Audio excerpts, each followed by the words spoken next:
Hello students, welcome to yet another discussion of NTA need based practice test number 53 this time around. I am Gaurav Mishra. So let's begin our discussion and let's see how this test paper was and how much a sincere, well prepared student can score in this test paper. Okay, let's move on to the first question. The electronic configuration of an element is 1s2, 2s2, 2p6, 3s2, 3p3. What is the atomic number of the element which is just below the above element in the periodic table? तो language को ध्यान से पढ़ें. जो configuration given है उसके corresponding जो element है उसके जस्ट नीचे जो एलिमेंट आता है पीरियोडिक टेबल में वो अपन को बताना है. ठीक है, तो अगर आप ये कॉन्फ़िगरेशन देखें, total number of electrons count करें तो यहाँ से नंबर ऑफ़ इलेक्ट्रॉन्स टोटल 15 आ रहे हैं और ये एलिमेंट फॉस्फोरस है. ठीक है ना. फॉस्फोरस के जस्ट ऊपर पीरियोडिक टेबल में आता है नाइट्रोजन और जस्ट नीचे आता है आर्सेनिक. नाइट्रोजन का एटॉमिक नंबर 7 है, फॉस्फोरस का एटॉमिक नंबर 15 है. यहाँ पर 8 एलिमेंट्स का गैप है, लेकिन फॉस्फोरस के बाद जो आर्सेनिक आता है उसमें 18 एलिमेंट्स का गैप आता है because phosphorus belongs to third period and arsenic belongs to fourth period. Fourth period में एक्चुअली 18 एलिमेंट्स होते हैं, तो फॉस्फोरस से आर्सेनिक तक पहुंचते हुए अपन को 18 एलिमेंट्स कवर करने पड़ेंगे. ऐसा करने पर 15 में 18 ऐड किया जाएगा, वो आर्सेनिक का एटॉमिक नंबर होगा 33. Third option. Next question. In a mono keto compound generally which form of tautomeric structure is more stable than the other. तो यहाँ पर बात हो रही है कीटो इनॉल टॉटोमेरिज्म की. कीटो और इनॉल फॉर्म्स इक्विलिब्रियम में एग्जिस्ट करते हैं, बट वो इक्विलिब्रियम मोस्टली कीटो फॉर्म को फेवर करता है because of the greater strength of carbon oxygen bond which is found in ketone as compared to the carbon-carbon double bond in the enol form. तो जो enol form है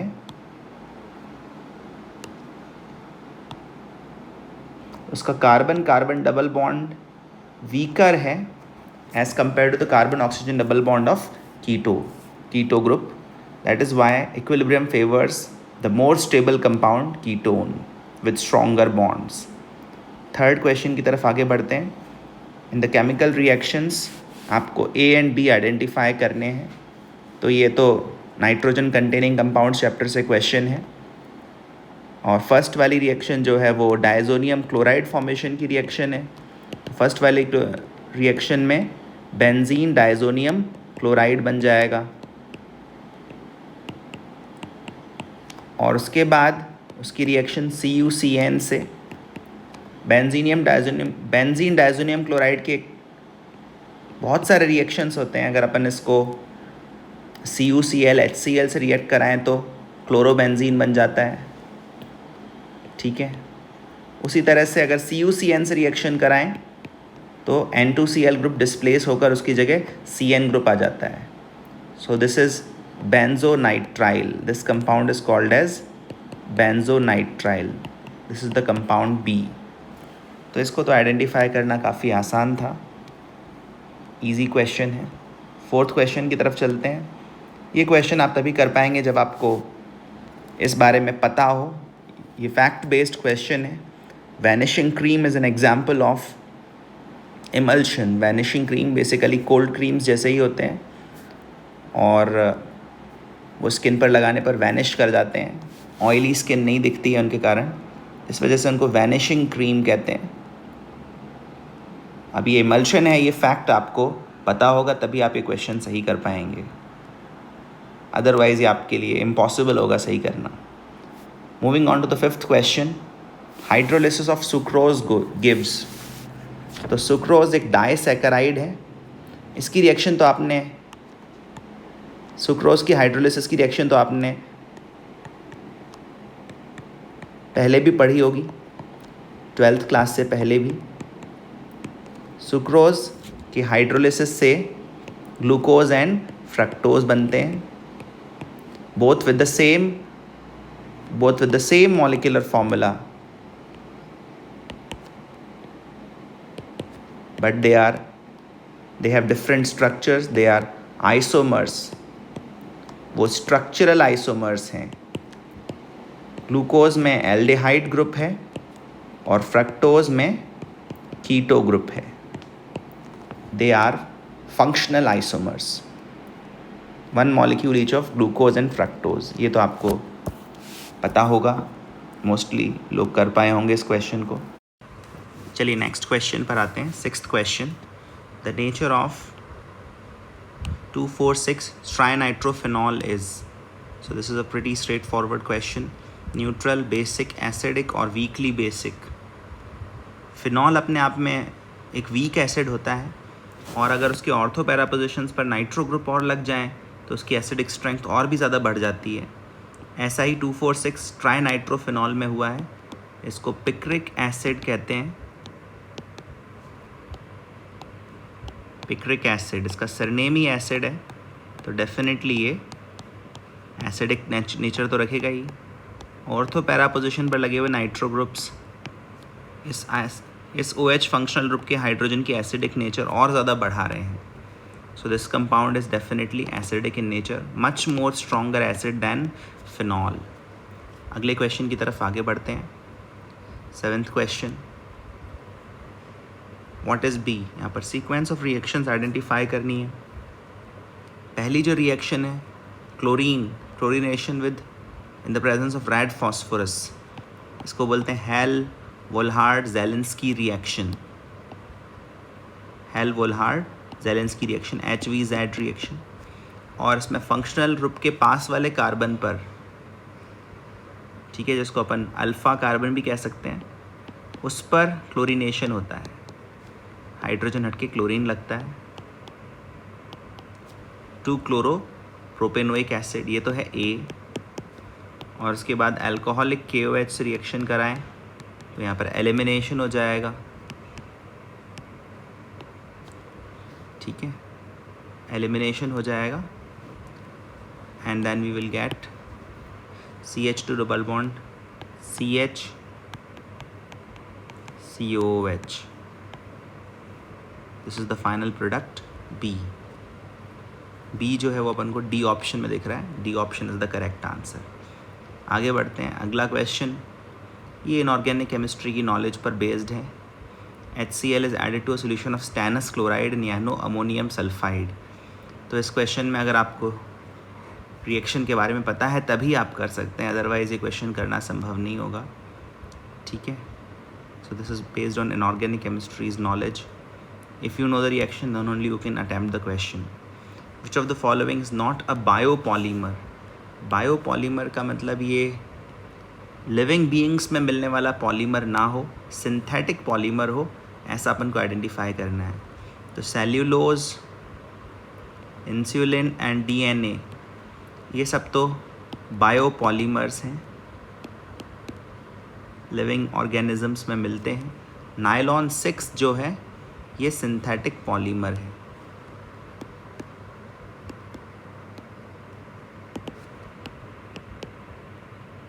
industries में prepare किया जाता है, ठीक है। नेक्स्ट क्वेश्चन, ये वाला क्वेश्चन NCERT में गिवन एक स्टेटमेंट पर बेस्ड है जिसमें लिखा गया है कि 298 केल्विन के आसपास जनरली रिएक्शंस में अगर 10 डिग्री सेल्सियस टेम्परेचर बढ़ाया जाए तो रेट ऑफ रिएक्शन डबल हो जाता है। टिपिकली रिएक्शंस में ऐसा होता है, हालांकि ये कोई ज़रूरी नहीं है हर रिएक्शन में होना। टेम्परेचर बढ़ाने से रिएक्शन का रेट कितना बढ़ेगा ये उसकी एक्टिवेशन एनर्जी पर डिपेंड करता है। ज़्यादा एक्टिवेशन एनर्जी होने पर रिएक्शन ज़्यादा टेम्परेचर सेंसिटिव होती हैं। बट फिर भी अगर हम NCERT का वो स्टेटमेंट एक्सेप्ट कर लें तो 10 डिग्री सेल्सियस टेम्परेचर बढ़ाने से रेट ऑफ रिएक्शन डबल हो जाएगा, और रेट ऑफ रिएक्शन अगर डबल हो रहा है तो इक्विलिब्रियम भी 2 टाइम्स फास्टर अचीव होगा, मतलब हाफ टाइम में अचीव होगा, ठीक है। 11th क्वेश्चन, साइक्लोएल्केन का जनरल फार्मूला। एल्केन्स का जनरल फार्मूला तो CnH2n+2 होता है, बट साइक्लोएल्केन्स में डिग्री ऑफ अनसैचुरेशन या डबल बॉन्ड इक्विवेलेंस 1 होता है, इसका मतलब एल्केन्स के मुकाबले 1 H2 मॉलिक्यूल की कमी होती है। इसका मतलब फॉर्मूला CnH2n+2 नहीं होगा, सिंपली CnH2n होगा, एल्कीन्स वाला formula. 12th question, ionic product, better word होता solubility product KSP। Ion product word actually QSP के लिए यूज़ में आता है, ठीक है। तो solubility product would have been better word, 1.9 into 10 to the minus 15। solubility in 1 molar NaOH solution find करनी है, मतलब यहाँ पर कॉमन आयन इफेक्ट की बात हो रही है। NiOH होल ट्वाइस को पानी में डिज़ोल्व करने से पहले ही सोल्यूशन में OH माइनस आयन प्रेजेंट है। वो OH minus ions sodium hydroxide के थ्रू आए हुए हैं, मतलब जब Ni2+ आयन प्रेजेंट नहीं है तब भी OH माइनस आयन प्रेजेंट है NaOH के कारण। उसके बाद NiOH होल ट्वाइस ऐड किया, उसको डिज़ोल्व कराने की कोशिश करी, मान लो इसके x moles per litre dissolve हुए तो निकल आयंस x मोल्स बनेंगे और OH minus ions further 2x बनेंगे। बट हम एक्सपेक्ट करते हैं कि सॉल्युबिलिटी 1 मोलर के रिस्पेक्ट में तो काफ़ी कम होगी। यहाँ से इक्विलिब्रियम की इक्वेशन बन रही है x टाइम्स 1 + 2x का whole square equals KSP, which is 1.9 into 10 to the power minus 15। But KSP less than 1 है। सॉल्युबिलिटी भी हम एक्सपेक्ट कर रहे हैं कि 1 के रिस्पेक्ट में काफ़ी कम होगी, ये तो स्टैंडर्ड अजम्पशन है इस केस में। अगर 2x को 1 के रिस्पेक्ट में नेगलेक्ट कर दिया जाए तो x की value approximately 1.9 into 10 to the power minus 15 आ रही है। यही सॉल्युबिलिटी है, 1.9 into 10 to the power minus 15 moles per liter। This is the solubility which is reflected in third option, which is a Lewis base। Lewis base क्या होता है? Electron pair donor in coordinate bond formation and Lewis acids are electron pair acceptors। तो B2H6 तो एक Lewis acid है, AlH3 भी एक Lewis acid है, इलेक्ट्रॉन पेयर एक्सेप्टर है, ठीक है। LiAlH4 में Li+ और AlH4- है, इनमें कोई इलेक्ट्रॉन पेयर एक्सेप्टर नहीं है, सच किसी एटम पर कोई लोन पेयर नहीं है डोनेट करने के लिए। हाँ, NH3 में नाइट्रोजन के पास लोन पेयर है अवेलेबल फॉर डोनेशन। NH3 एक ल्यूइस बेस है। आसान क्वेश्चन है ये, हर ऑप्शन पर इतना ज़्यादा विचार करने की भी ज़रूरत नहीं पड़ेगी। In the following graph of Maxwell Boltzmann distribution of molecular velocities, better word होता speeds, which of the following is the correct order of temperature. तो यहाँ पर ये 3 ग्राफ्स दे रखे हैं, T1, T2, T3 टेम्परेचर पर। आपको ये पता होना चाहिए कि टेम्परेचर बढ़ाने से जो मैक्सवेल बोल्ट्जमैन कर्व है वो राइट वर्ड शिफ्ट होता है। On increasing the temperature Maxwell Boltzmann curve shifts towards right, और जो एवरेज स्पीड है वो भी बढ़ती है। तो देखिए T1 के कोरिस्पॉन्डिंग एवरेज स्पीड ज़्यादा है या T2 के कोरिस्पॉन्डिंग? T2 के कोरिस्पॉन्डिंग ही मोस्ट प्रोबेबल स्पीड ज़्यादा है। ये पीक जो है वो मोस्ट प्रोबेबल स्पीड को कोरिस्पॉन्ड करता है, और अगर मोस्ट प्रोबेबल स्पीड बढ़ रही है इसका मतलब टेम्परेचर भी हायर है। T3 is greater than, T2 is greater than T1। First option he correct answer है। टेम्परेचर बढ़ाने पर Maxwell Boltzmann curve shifts towards right. 15th question, the molecular formula C3H3n can not represent 1 degree amine, 2 degree amine, 3 degree amine, quaternary salt. Quaternary salt होता तो इस पर एक positive charge भी होता। क्वाटरनरी सॉल्ट वाले केस में नाइट्रोजन के अराउंड 4 एल्काइल ग्रुप्स प्रेजेंट होने थे। अब 4 एल्काइल ग्रुप्स प्रेजेंट होने की तो कोई पॉसिबिलिटी बन नहीं रही है, क्योंकि कंपाउंड में नंबर ऑफ कार्बन एटम्स भी 3 ही हैं। इस तरह की पॉसिबिलिटी यहाँ पर अराइज नहीं हो रही है। मोरोवर अगर क्वाटरनरी सॉल्ट बनता तो आयन प्लस चार्ज होता और एक काउंटर आयन मतलब कोई एनायन भी प्रेजेंट होता X-, ठीक है, पर ऐसा भी नहीं है। तो ये भी फेयरली इजी क्वेश्चन है। अगले क्वेश्चन की तरफ चलते हैं। 16th question, which of the following is the mineral for tin. अब यहाँ पर आपको फॉर्मूला पता होना चाहिए, मतलब पता होना चाहिए कि ये कंपाउंड, ये जो मिनरल है ये केमिकली क्या फॉर्मूला है और कौन से एलिमेंट का ये ओर है। तो कैसेटराइड का फॉर्मूला है SnO2। होपफुली आप लोग ये क्वेश्चन कर पाएंगे, ओर्स के बारे में तो आप पढ़ते ही हैं। 17th क्वेश्चन, इस वाली रिएक्शन में A + B give C + D + Q दिया हुआ है। इसका मतलब heat is a product, heat release हुई है, इसका मतलब रिएक्शन एक्सोथर्मिक है। रिएक्शन का एक्सोथर्मिक होना स्पॉन्टेनिटी के फेवर में जाता है और पॉजिटिव एंट्रोपी चेंज होना भी स्पॉन्टेनिटी के फेवर में जाता है। इसका मतलब दोनों ही फैक्टर्स फेवर में है। डेल्टा जी हर टेम्परेचर पर नेगेटिव है। इसका मतलब this reaction is spontaneous at all temperatures. 18th question IUPAC naming पर बेस्ड क्वेश्चन है। नंबरिंग करें, नंबरिंग लेफ्ट से ही करनी, राइट से करनी पड़ेगी क्योंकि राइट में ही फंक्शनल ग्रुप है। Aldehyde group 4, 5, 6, 7, 8, 9। तो 9 मेंबर्ड रिंग है जिसमें सेकंड पोजीशन पर एल्केन ग्रुप है, एल्कीन ग्रुप है, डबल बॉन्ड है, और फर्स्ट पोजीशन पर ऑब्वियसली एल्डिहाइड ग्रुप है। तो इसका नाम क्या हो जाएगा? नॉन 2-ene 1-al, या सिर्फ non 2-enal, that will also be correct. ये अपन को फर्स्ट ऑप्शन में दिख रहा है। 19th क्वेश्चन पर चलते हैं। नॉन स्टोइशियोमेट्रिक क्यूप्रस ऑक्साइड, इसके अंदर कॉपर टू ऑक्सीजन का रेशियो आइडियली 2:1 होना चाहिए था, बट इन प्रैक्टिस वो 2:1 से थोड़ा सा कम है। इसका मतलब आइडियली जो होना चाहिए था Cu2O वो प्रैक्टिकली सपोज 1.95 Cu 1.95O है। ऐसा तभी होगा जब कुछ क्यूप्रस आयंस, यहाँ पर क्यूप्रस आयंस प्रेजेंट हैं। सम Cu+ ions have been displaced by cupric ions। और यहाँ पर समझने वाली बात ये है कि 1 cuprous ion 2 Cu2+ आयंस को रिप्लेस करता है एक cupric ion. 2 Cu+ ions are replaced by 1 cupric ion. That means 1 vacant cationic site created। देखो कॉपर आयंस का नंबर कम हो रहा है, आइडियली 2:1 होना चाहिए था पर उससे कम है। ऐसा तभी होगा जब अपन छोटे चार्ज वाले कैटायंस को हटाकर बड़े चार्ज वाले कैटायंस रखें, तो अपन को ज़्यादा कैटायंस हटाने पड़ेंगे और उसकी जगह अपन कम कैटायंस रखेंगे।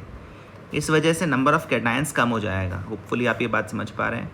और जब एक क्यूप्रिक आयन रखा जाएगा 2 क्यूप्रस आयंस हटा के, तो एक वेकेंट कैटायनिक साइट भी क्रिएट हो जाएगी जिसको अपन बोलते हैं होल।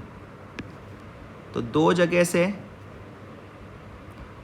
सपोज क्यूप्रस हटाया और उनमें से एक ही जगह क्यूप्रिक रखा, दूसरी जगह होल क्रिएट हो जाएगा। ये इस तरह का लैटिस स्ट्रक्चर होगा।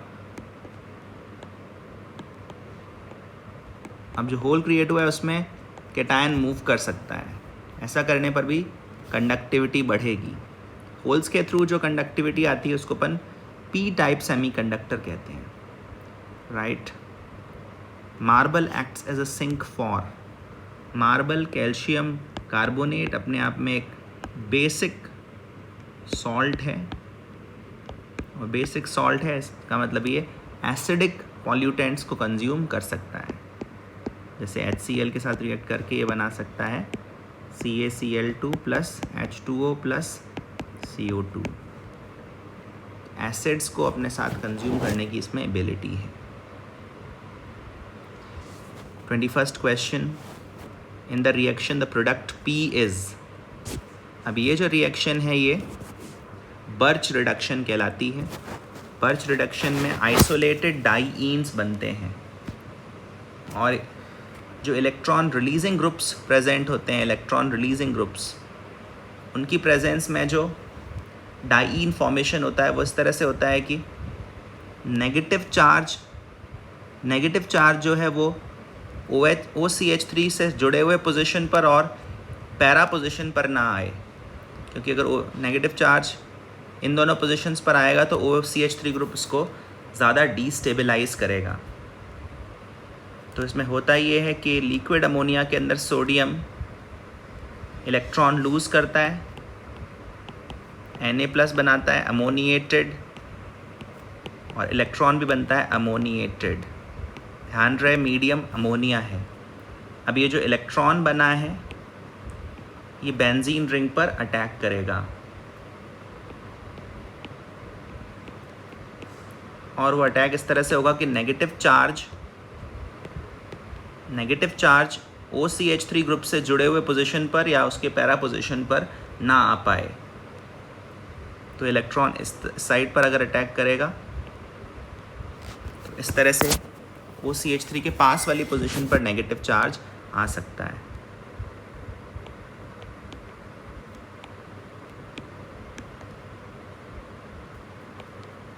यहाँ नेगेटिव चार्ज आ गया, यहाँ डबल बॉन्ड और यहाँ एक सिंगल इलेक्ट्रॉन क्रिएट हो गया। अब ये जो नेगेटिव चार्ज आया है ये अमोनिया से H+ एब्स्ट्रैक्ट कर लेगा। ऐसा करने से एरोमेटिसिटी लूज़ हो जाएगी। बर्च रिडक्शन एक स्पेशल टाइप ऑफ रिडक्शन है जिसमें एरोमेटिसिटी लूज़ हो जाती है। ये जो फ्री रेडिकल यहाँ पर बना है ये भी फर्दर एक और इलेक्ट्रॉन गेन करेगा, फ्री इलेक्ट्रॉन, और यहाँ पर भी नेगेटिव चार्ज एक्वायर हो जाएगा। ये फ्री इलेक्ट्रॉन सोडियम के थ्रू आ रहा है और फिर ये अल्कोहल का H+ एब्स्ट्रैक्ट करेगा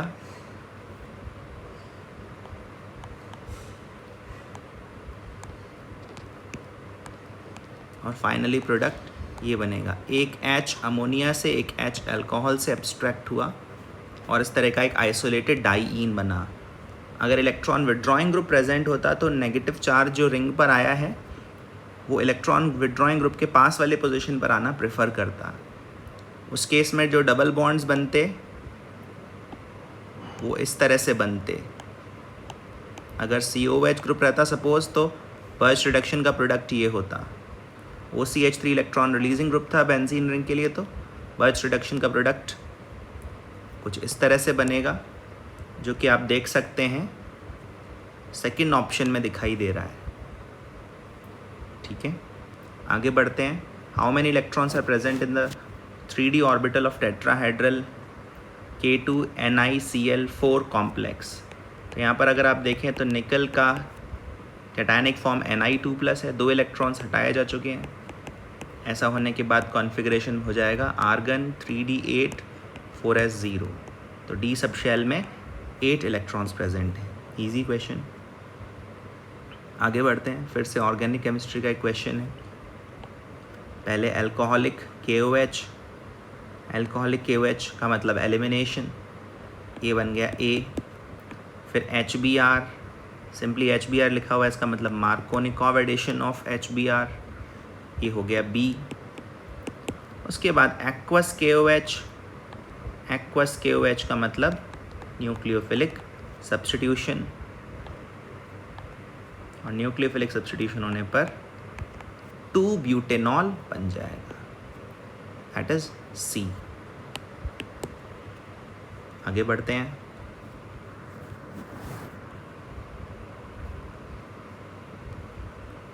ट्वेंटी-4th क्वेश्चन। ये वाला क्वेश्चन एल्डोल कंडेंसेशन पर बेस्ड है। अल्फ़ा हाइड्रोजन, जो एसिडिक हाइड्रोजन है वो पहले रिमूव किया जाएगा OH- की मदद से। ऐसा करने पर इनोलेट आयन बनेगा जो कि रेजोनेंस स्टेबलाइज्ड है। This is the enolate ion. फिर ये जो इनोलेट आयन है ये एज अ न्यूक्लियोफाइल दूसरे साइक्लोहेक्सेनोन मॉलिक्यूल पर अटैक करेगा दूसरे साइक्लोहेक्सेनॉन मॉलिक्यूल पर अटैक करने से अब ये दोनों रिंग्स एक तरह से जुड़ने वाली हैं। तो इस वाली रिंग पर O- आ गया, इस पर आकर ये वाला कार्बन जुड़ जाएगा।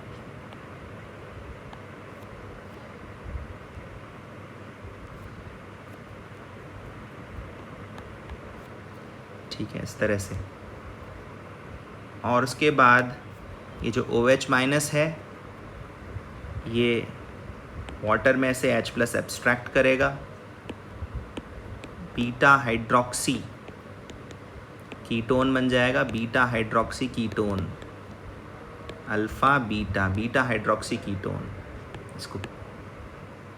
इसको कीटॉल कह सकते हैं, एल्डोल तो नहीं, कीटॉल ज़रूर कह सकते हैं। कीटो ग्रुप है और अल्कोहलिक ग्रुप है। उसके बाद E1CV मैकेनिज्म होगा, elimination unimolecular from conjugate base OH- की प्रेजेंस में, और कंपाउंड में अल्फ़ा बीटा अनसैचुरेशन आएगा। ये जो अल्फ़ा बीटा अनसैचुरेटेड कीटोन बनेगा ये रेजोनेंस स्टेबलाइज्ड भी है, कॉन्जुगेटेड भी है, आप देख सकते हैं। So this would be the final stable product which is reflected in option C. Next question, which one of the following characteristics of transition metals is associated with their catalytic activity?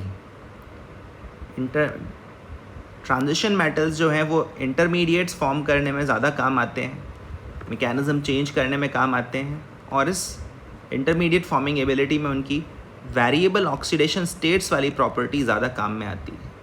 तो ये बात अपन को ध्यान रखनी पड़ेगी। Transition metals catalytic activity में ज़्यादा काम इसलिए आ पाते हैं क्योंकि वो इंटरमीडिएट्स आसानी से बनाते हैं due to their variable valency. 26 question, कौन सा हैलोजन एक से ज़्यादा ऑक्सो एसिड नहीं बनाता? तो इसका आंसर तो बहुत आसान है, फ्लोरीन। फ्लोरीन का बस एक ही ऑक्सो एसिड बनता है, hypofluorous acid. Fluorine octet expansion में कैपेबल नहीं है, जबकि क्लोरीन, ब्रोमीन और आयोडीन ऑक्टेट एक्सपेंड कर सकते हैं और इनके चार ऑक्सो एसिड्स बनते हैं, right? HClO4, HClO3, HClO2 and HOCl and so on for bromine and iodine also. Next question, orthonitrophenol is more volatile than paranitrophenol. अब इस तरह का क्वेश्चन हम एक्सपेक्ट करते हैं, ये आपने पढ़ा भी होगा। ऑर्थोनाइट्रोफेनॉल में इंट्रामॉलिक्यूलर हाइड्रोजन बॉन्डिंग होती है, और इंट्रामॉलिक्यूलर हाइड्रोजन बॉन्डिंग होने के कारण ऑर्थोनाइट्रोफेनॉल के मॉलिक्यूल्स आपस में एक दूसरे से उतना अट्रैक्टेड नहीं है, जबकि पैरानाइट्रोफेनॉल में हाइड्रोजन बॉन्डिंग जो है वो इंटरमॉलिक्यूलर है, एक मॉलिक्यूल दूसरे नेबरिंग मॉलिक्यूल से अट्रैक्टेड है। और इंटरमॉलिक्यूलर जो अट्रैक्शंस होते हैं, इंटरमॉलिक्यूलर अट्रैक्शंस अगर स्ट्रॉन्गर होते हैं तो वोलेटिलिटी कम हो जाती है।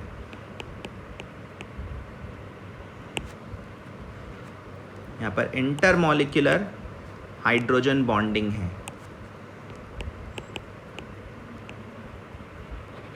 ध्यान रहे, जब कोई लिक्विड इवेपोरेट करता है तो इंटरमॉलिक्यूलर फोर्सेस ब्रेक करने होते हैं, जो कि पैरानाइट्रोफेनॉल के केस में स्ट्रॉन्गर हैं। और ऑर्थोनाइट्रोफेनॉल में इंट्रामॉलिक्यूलर हाइड्रोजन बॉन्डिंग होने के कारण इंटरमॉलिक्यूलर अट्रैक्शंस वीकर हैं। इस वजह से ऑर्थोनाइट्रोफेनॉल इज मोर वोलेटाइल, राइट? इसको स्टीम वोलेटाइल भी कहते हैं। 28th क्वेश्चन, ये तो फैक्ट बेस्ड क्वेश्चन है, फिर से आपको पता है तभी आप कर सकते हैं। 29th question, propyne and propene can be distinguished by? Propyne and propene both will not react with H2SO4, दोनों ही रिएक्ट नहीं करेंगे तो डिस्टिंग्विश कैसे होगा? ब्रोमीन CCl4 से दोनों ही रिएक्ट करेंगे तब भी डिस्टिंग्विश नहीं हो पाएगा। डाइल्यूट के MnO4 से भी दोनों ही रिएक्ट करेंगे तब भी डिस्टिंग्विश नहीं हो पाएगा। लेकिन जो अमोनियकल सिल्वर नाइट्रेट है उससे सिर्फ प्रोपाइन रिएक्ट करेगा। टर्मिनल एल्काइंस ही टर्मिनल एल्काइंस ही रिएक्ट कर पाते हैं अमोनियकल सिल्वर नाइट्रेट के साथ, और एक वाइट कलर्ड प्रेसिपिटेट बनता है, सिल्वर कलर्ड प्रेसिपिटेट भी अपन बोल सकते हैं, सिल्वर मिरर जैसा, जबकि ऐसा कोई सिल्वर मिरर प्रोपीन के साथ बनने वाला नहीं है। नेक्स्ट क्वेश्चन, बेरियम क्लोराइड और H2SO4 की रिएक्शन हो रही है, HCl और कुछ अमाउंट BaSO4 का बन रहा है, तो BaSO4 कितना बनेगा? तो ये एक तरह की डबल डिस्प्लेसमेंट रिएक्शन है।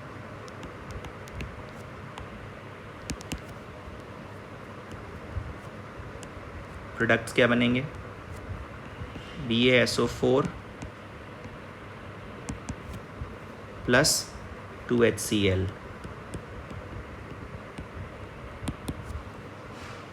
अब थोड़ा थोड़ा अगर अपन को एटॉमिक मासेस का आइडिया हो तो बेरियम का एटॉमिक मास 137 होता है, क्लोरीन का 35 होता है, 35.5। अगर ऐड करें तो ये वैल्यू 208 आ रही है AMU, और 20.8 ग्राम्स इसका मास दिया हुआ है। तो अगर अपन मोल्स फाइंड करने जाएँ तो BaCl2 के 0.1 मोल्स आ रहे हैं। सिमिलरली H2SO4 का मोलर मास 98 ग्राम्स पर मोल होता है और उसके मोल्स भी 0.1 मोल्स आ रहे हैं। इसका मतलब ये दोनों सब्सटेंसेस स्टोइशियोमेट्रिक रेशियो में लिए गए हैं। आ रही है बात समझ में? इसका मतलब ना तो BaCl2 बचने वाला है और ना ही H2SO4 बचने वाला है, दोनों पूरा ख़त्म होने वाले हैं। इसका मतलब mass of reactants consumed must be equal to mass of product formed.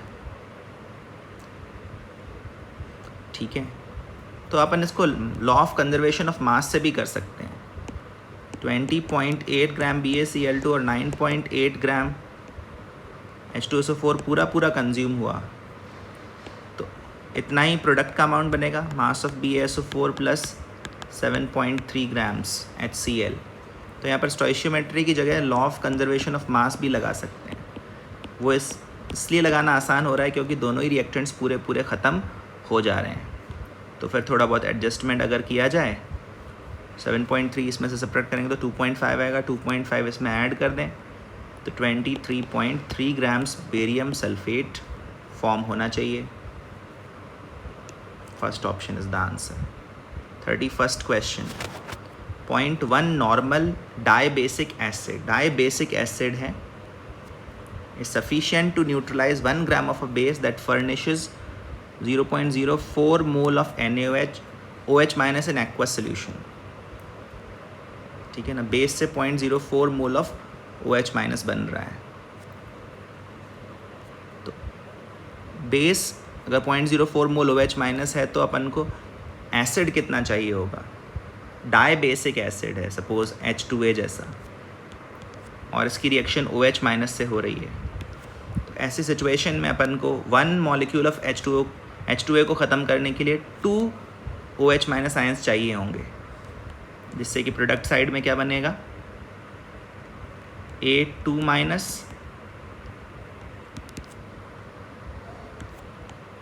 Minus plus 2H2O, ये प्रोडक्ट बनेगा। सबसे पहले तो नॉर्मेलिटी को मोलैरिटी में बदल लेते हैं, जिसमें अपन ज़्यादा कंफर्टेबल हैं वर्क करने के लिए। Normality is equal to X factor times molarity, X factor times molarity. और डाइबेसिक एसिड्स के लिए X फैक्टर 2 होता है। नॉर्मेलिटी 0.1 N दे रखी है, तो जो मोलैरिटी है H2A की कॉन्सेंट्रेशन जिसको बोलेंगे वो 0.1/2 हो जाएगी, मतलब 0.05 मोलर। अब अपन स्टोइशियोमेट्री अप्लाई करते हुए कह सकते हैं कि मोल्स ऑफ H2A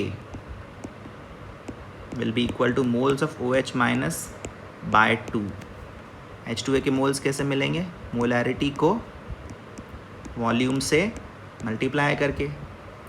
और OH माइनस के मोल्स कैसे मिलेंगे? वो तो गिवन ही है, 0.04 मोल्स डिवाइडेड बाय 2। यहाँ से वॉल्यूम की तरफ चलें तो वॉल्यूम यहाँ से आ रहा है 0.04 डिवाइडेड बाय 2 इंटू 0.05, 0.1 हो जाएगा। ये फाइनली ये 0.4 आएगा, 0.4 लीटर्स और 400 ml। This will be the answer. तो इस क्वेश्चन के आंसर में मिस्टेक है, इस क्वेश्चन का आंसर फर्स्ट ऑप्शन होना चाहिए। I want to claim that इसका आंसर सी नहीं होगा, ए होगा। Moving on, relationship between energy of wavelengths. Energy of wavelengths का मतलब यहाँ पर फोटोन की एनर्जी से है, और फोटोन की जो एनर्जी है वो वेवलेंथ के इन्वर्सली प्रोपोर्शनल होती है, ठीक है ना। अगर मैं इसको लैम्डा 1 बोलूँ और इसको लैम्डा 2 बोलूँ, ऐसा ही क्वेश्चन अज्यूम कर रहा है, इसको 1 और इसको 2 बोल रहा है, तो लैम्डा 1 1/4 है, लैम्डा 1 लैम्डा 2 के रिस्पेक्ट में 1/4 है। इसका मतलब E1 जो है वो 4 टाइम्स होगा E2 का। 1/4 होने पर एनर्जी 4 टाइम्स हो जाएगी। First option is correct. 33rd question, silver cup को सिल्वर से प्लेट किया गया 965 कूलम्स ऑफ इलेक्ट्रिसिटी पास करके। सिल्वर की प्लेटिंग में सिल्वर आयंस एक इलेक्ट्रॉन गेन करके सिल्वर एटम के फॉर्म में डिपॉजिट होते हैं।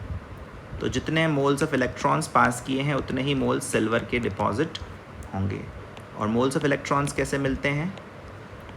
965 कूलम्स को 96,500 कूलम्स पर मोल से डिवाइड करें, वो मोल्स ऑफ इलेक्ट्रॉन्स हैं, और उतने ही मोल्स सिल्वर के भी डिपॉजिट होंगे।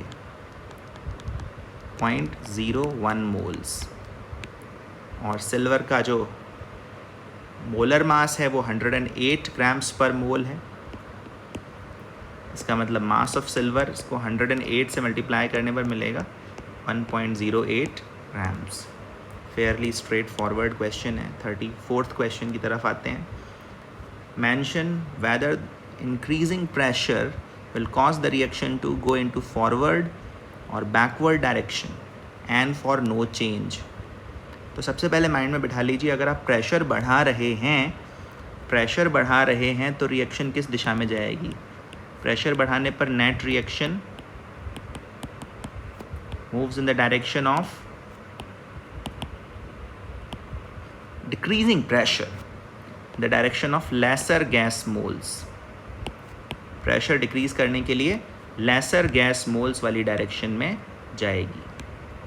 बस ये बात अगर माइंड में फिट हो गई, लेसर गैस मोल्स, बस यही सर्च करना है, ठीक है। तो लेसर गैस मोल्स फर्स्ट वाले केस में बैकवर्ड्स दिख रहे हैं तो बैकवर्ड जाएगी। सेकंड वाले केस में नंबर ऑफ गैस मोल्स दोनों तरफ इक्वल हैं, नो चेंज। थर्ड वाले केस में नंबर ऑफ गैस मोल्स किधर कम है? बैकवर्ड डायरेक्शन में, तो बैकवर्ड जाएगी। फोर्थ वाले केस में number of gas moles forward में कम है तो फॉरवर्ड जाएगी। फिफ्थ वाले केस में बैकवर्ड जाएगी। सिक्स्थ वाले केस में number of gas moles 9 left में है, 10 राइट में है, तो फिर से लेफ़्ट में जाएगी। तो सीक्वेंस क्या हुआ? BNB FBB, ये सीक्वेंस आपको फर्स्ट ऑप्शन में दिखाई दे रहा है, तो हो जाएगा ये क्वेश्चन भी। EAN का मतलब होता है effective atomic number. Effective atomic number find करने का तरीका, ये मेटल आयंस के लिए फाइंड किया जाता है कोऑर्डिनेशन कॉम्प्लेक्सेस में। और इसमें करना क्या होता है, जो एटॉमिक नंबर है उसमें से चार्ज के बराबर इलेक्ट्रॉन्स, मेटल पर जो चार्ज है उसके बराबर इलेक्ट्रॉन्स सब्ट्रैक्ट कर दें, ठीक है। और जो जितने कोऑर्डिनेट बॉन्ड्स बन रहे हैं उसका डबल नंबर ऐड कर दें, क्योंकि एक कोऑर्डिनेट बॉन्ड से 2 इलेक्ट्रॉन्स आते हैं। तो अब अपन देखें, अगर क्रोमियम के लिए, तो क्रोमियम पर +3 चार्ज है। क्रोमियम का एटॉमिक नंबर है 24, उस पर चार्ज है +3 और 6 कोऑर्डिनेट बॉन्ड्स बना रहा है, तो कोऑर्डिनेशन नंबर हो गया 6, उसको भी डबल करना है। This is going to give you effective atomic number. देखें 21 में 12 ऐड करें 33, इफ़ेक्टिव एटॉमिक नंबर इज़ 33। तो ये क्वेश्चन उम्मीद है आप लोगों ने कर लिया होगा। फॉस्फोरस पेंटॉक्साइड P2O5 एक वाइडली यूज्ड डिहाइड्रेटिंग एजेंट है। P2O5 को हाइड्रेट करने पर H3PO4 बनता है। कई रिएक्शंस में इसको एज ए डिहाइड्रेटिंग एजेंट अपन यूज़ करते हैं। जैसे अगर अपन को अमाइड्स का डिहाइड्रेशन करना हो तो भी अपन P4O10 या P2O5 यूज़ करते हैं, और ऐसा करने से साइनाइड बन जाता है। तो ये डिहाइड्रेटिंग एजेंट के तौर पर काम में आता है। 37th question, which of the following molecules have significant μ not equal to 0। ये वाला क्वेश्चन एक्चुअली पहले जेई मेन एग्ज़ाम में पूछा जा चुका है, कॉम्पिटिटिव एग्ज़ाम में प्रीवियस ईयर्स में। कौन सा मॉलिक्यूल पोलर है? तो ए जो है वो नॉन पोलर है, इसका म्यू 0 है, साफ दिख रहा है, डायपोल मोमेंट कैंसिल हो जाएगा। ऐसे ये जो साइनाइड ग्रुप है ये लीनियर ग्रुप है, कार्बन के अबाउट ज्योमेट्री लीनियर है और इस वजह से सिमेट्री आ रही है और डायपोल मोमेंट कैंसिल हो रहा है। लेकिन ये जो OH ग्रुप है ये बैंड शेप में लगा हुआ है, मतलब ऑक्सीजन के अबाउट ज्योमेट्री बैंड है और इस बैंड ज्योमेट्री के कारण इस मॉलिक्यूल का हर कॉन्फॉर्मेशन, हर स्पेशियल अरेंजमेंट नॉन पोलर होगा ये ज़रूरी नहीं है। इसमें एक नेट डायपोल मोमेंट आएगा, एक नेट डायपोल मोमेंट आता है ऑन एन एवरेज, और ऐसी ही बैंड ज्योमेट्री इस सल्फ़र के अराउंड भी है। तो C और D दोनों में ही एक नेट डायपोल मोमेंट प्रेजेंट होगा। इसका आंसर है डी ऑप्शन। अगला सवाल, एक नॉन आइडियल सोल्यूशन बनाया गया क्लोरोफॉर्म और एसीटोन को मिक्स करके। अब अगर अपन NCERT टेक्स्ट बुक का एग्जाम्पल रिकॉल करें तो ये क्लोरोफॉर्म और एसीटोन का केस वहाँ पर एग्जैक्टली डिस्कस किया हुआ है। क्लोरोफॉर्म और एसीटोन के बीच में एक हाइड्रोजन बॉन्डिंग जैसी स्थिति बनती है, जिसके चलते इन मॉलिक्यूल्स के बीच का अट्रैक्शन स्ट्रॉन्गर हो जाता है।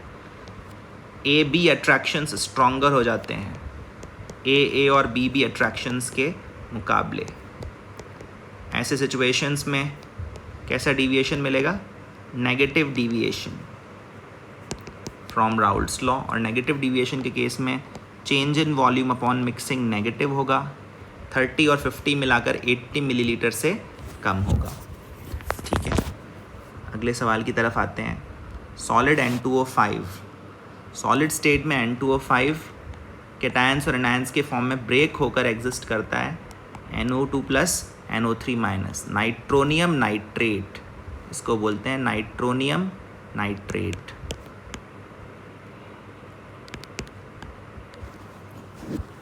ठीक है, तो ये भी अपन को एज अ फैक्ट पता होगा तभी हम कर पाएंगे। 40th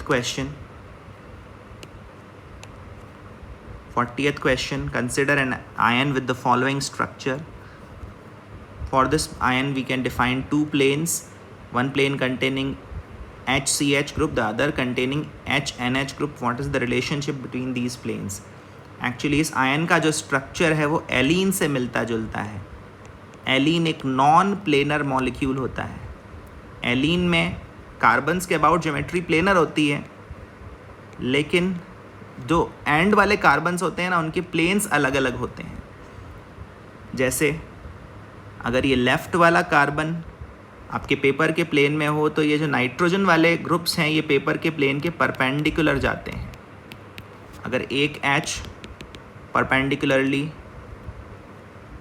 एक H ऊपर है पेपर के प्लेन के तो एक H नीचे होगा पेपर के प्लेन से।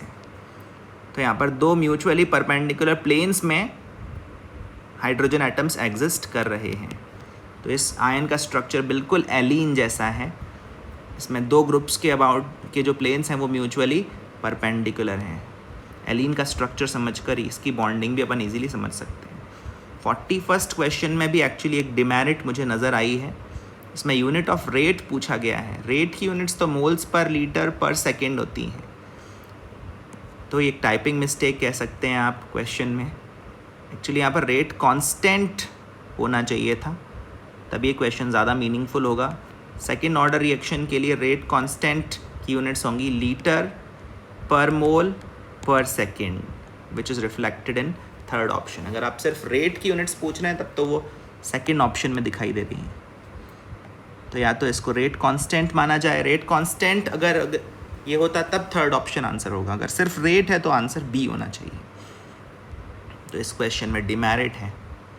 एक्चुअल एग्ज़ाम में ऐसे क्वेश्चन का आंसर बदलना पड़ेगा इनको। अगर आप रेट लिख रहे हैं तो फिर आपको आंसर बी देना पड़ेगा। 42nd question, gold number of a lyophilic sol.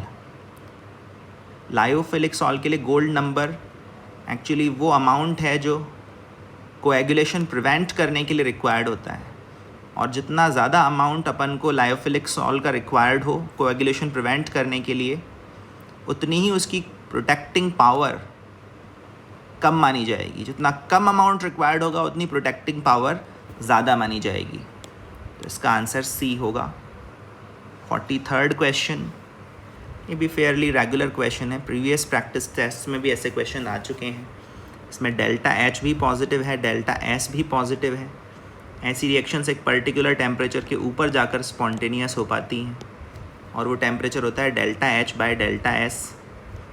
तो इसको अगर अपन इवेल्यूएट करें 35.5/83.6 इंटू 10⁻³ तो ये वैल्यू 425 केल्विन के आसपास आती है। ये रिएक्शन 425 केल्विन टेम्परेचर से ऊपर जाकर स्पॉन्टेनियस हो पाएगी। In which of the following reactions H2O2 acts as an oxidising agent. अगर H2O2 ऑक्सीडाइजिंग एजेंट है, इसका मतलब H2O2 खुद रिड्यूस हो रहा है। H2O2 जब रिड्यूस होता है, जब वो ऑक्सीडाइजिंग एजेंट होता है और ख़ुद रिड्यूस होता है तो H2O फॉर्म होता है, और जब वो रिड्यूसिंग एजेंट होता है और ख़ुद ऑक्सीडाइज होता है तो ऑक्सीजन गैस फॉर्म होती है। H2O2 -1 से -2 जाएगा तो रिड्यूस हुआ है, और -1 से 0 जाएगा तो ऑक्सीडाइज हुआ है। H2O2 के लिए हमें ये दोनों ही पॉसिबिलिटीज़ मिलती हैं। फ़िलहाल हमें ये पॉसिबिलिटी देखनी है कि H2O2 H2O में कन्वर्ट हो रहा है या नहीं। ऐसा फर्स्ट रिएक्शन में तो नहीं हो रहा है, सेकंड रिएक्शन में भी नहीं हो रहा है, O2 बन रहा है। थर्ड रिएक्शन में H2O2 H2O में कन्वर्ट हो रहा है। इसी रिएक्शन में H2O2 रिड्यूस हो रहा है और ऑक्सीडाइजिंग एजेंट का काम कर रहा है। थर्ड ऑप्शन करेक्ट है। 45th, among the following species paramagnetism किस में है? तो Na2O2 तो डायामैग्नेटिक है, इसमें O2 2- आयन है। परऑक्साइड आयन चूँकि डायामैग्नेटिक होता है, और परऑक्साइड आयन प्रेजेंट होने के कारण ना तो A आंसर होगा और ना ही C आंसर होगा। और NO2+ भी डायामैग्नेटिक है, इसमें कोई अनपेयर्ड इलेक्ट्रॉन प्रेजेंट नहीं है। NO2+ का ल्यूइस स्ट्रक्चर ये है, इसमें कोई अनपेयर्ड इलेक्ट्रॉन नहीं है, तो B भी आंसर नहीं होगा। KO2 में ज़रूर O2- पैरामैग्नेटिक है, सुपर ऑक्साइड आयन जिसको अपन कहते हैं, तो इसकी वजह से आंसर होगा D। ये क्वेश्चन हो जाना चाहिए। कुल मिलाकर ये पेपर मुझे ईजियर साइड पर ही लगा। स्कोर कर सकते हैं इसके अंदर। 1-2 क्वेश्चंस में डिमेरिट है, लैंग्वेज में आंसर में गलतियां हैं 1-2 जगह, तो वो अगर एक्चुअल एग्ज़ाम होता तो इनको करेक्ट करनी पड़ती। तो please make note of the corrections. इस क्वेश्चन पेपर में, टेस्ट पेपर में एक अच्छे स्टूडेंट को 150 अबव स्कोर करना चाहिए। अगर आप 130 से कम स्कोर कर रहे हैं तो फिर आपका स्कोर अच्छा नहीं है, आपको ज़्यादा मेहनत करने की ज़रूरत है। 150-160 इसमें स्कोर कर सकते हैं अगर आप वेल प्रिपेयर्ड हैं तो। चलिए मिलेंगे फिर किसी टेस्ट पेपर के डिस्कशन में, तब तक के लिए take care, thank you very much.